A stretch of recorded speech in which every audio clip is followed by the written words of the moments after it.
Hey, everybody. Hope all is well with whatever you got going on, and hope y'all feeling pretty good.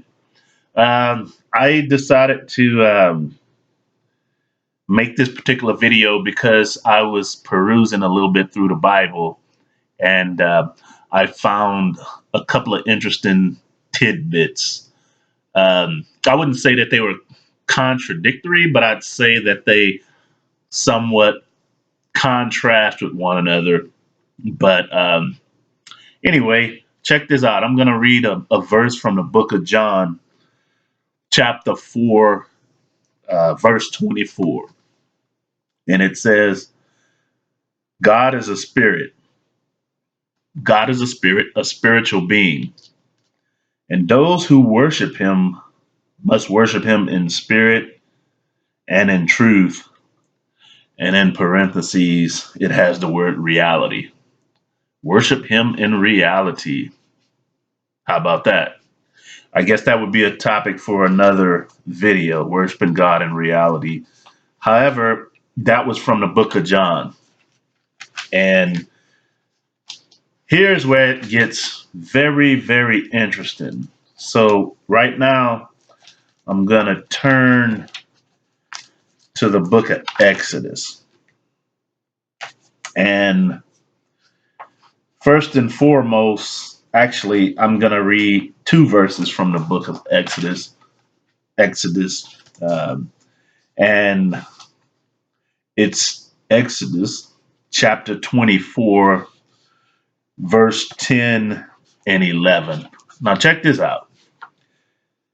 And they saw the God of Israel, that is a manifestation of his presence.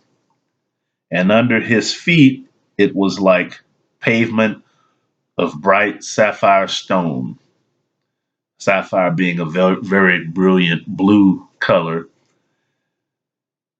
It says, under his feet was like pavement of bright sapphire stone, like the very heavens in clearness. And upon the nobles of the Israelites, he laid not his hand to conceal himself from them, to rebuke their daring or to harm them. But they saw the manifestation of the presence of God and ate and drank. Interesting. Okay, now I'm going to fast forward a little bit to the book of Exodus still. And this is Exodus chapter 33, verse 18 through 23. And it's actually Moses and his interaction. He's coming to the tenure, the ending of his tenure of his leadership of the Israelites. You know, when he got to that point, he got in trouble. He wasn't allowed to enter the promised land because he got a little beside himself when he made water come from the rock. But check this out. And Moses said, I beseech you, show me your glory. And God said, I will make all my goodness pass before you, and I will proclaim my name, the Lord, before you. For I will be gracious to show whom I will be gracious, and will show mercy and loving kindness on whom I will show mercy and loving kindness. But he said, you cannot see my face, for no man shall see me and live. And the Lord said, behold, there is a place beside me, and you shall stand upon the rock. And while my glory passes by, I will put you in a cleft of the rock, like a ravine or indentation, and cover you with my hand until I have passed by. And I will take away my hand, and you shall see my back, but my face you shall not see. And again, that's the book of Exodus chapter 33, verse 18 through 23. And, I find that pretty interesting because in the New Testament, book of John is talking about God being a spirit, a spiritual being. And that's true because technically we are spiritual beings. We are spiritual beings, and we're having a experience of physicality. However, in the book of Exodus, it depicts God as a some kind of colossal being with a humanoid vessel or body. I mean, it talks about them showing his feet, them seeing his feet and his presence. They're seeing him, an actual body and a huge body. And when you think about at the other, when Moses was at the end of his tenure, his leadership, God picked him up. The Lord picked him up and put him in a ravine, passed over him, and he was able to see his back, his glory, or what have you, being his presence, his physicality. And I'm like, okay, could that really mean that we were created by some humanoid being that's from out of this world? I mean, he manifests himself in this world, almost like it made it seem like he materialized himself in this world of physicality to speak with the Israelites and Moses. And it makes me wonder.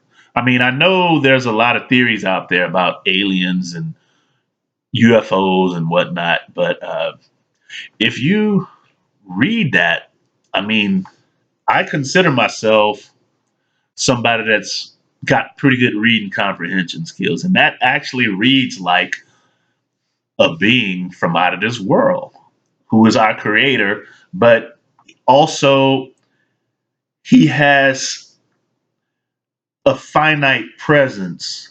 I mean, he may be eternal. I mean, maybe he does live forever, but he's still like he has a finite presence of physicality, like a body, like we have a body, a finite body, and our presence in at the on the other side of the edge of our skin, and it makes it sound like that this great colossal being that Moses was dealing with um, was as such, a physical colossal being who the Israelites served, a humanoid being, because it talked about his hands and his feet and whatnot, and his face. So, and it does say in the book of Genesis, we were created in his image and after his likeness, right? So, I mean, it's just food for thought, something to think about. It doesn't really give much of, it doesn't really give any of that actually in the New Testament.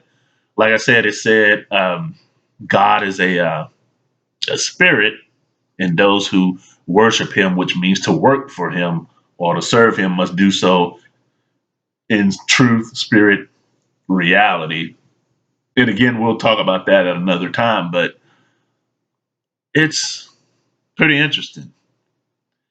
And that's pretty much all I have to say. I mean, it's a pretty fascinating book. I know many of y'all actually do delve into it, but it's a fascinating book, man. It gets your mental gears turning, and I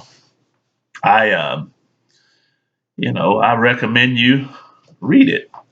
And for those who want to understand how to worship God in truth and in spirit, in reality, here you go.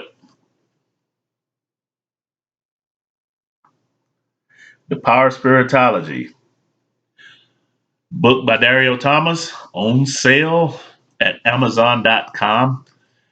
It can show you exactly what it means to worship God in reality.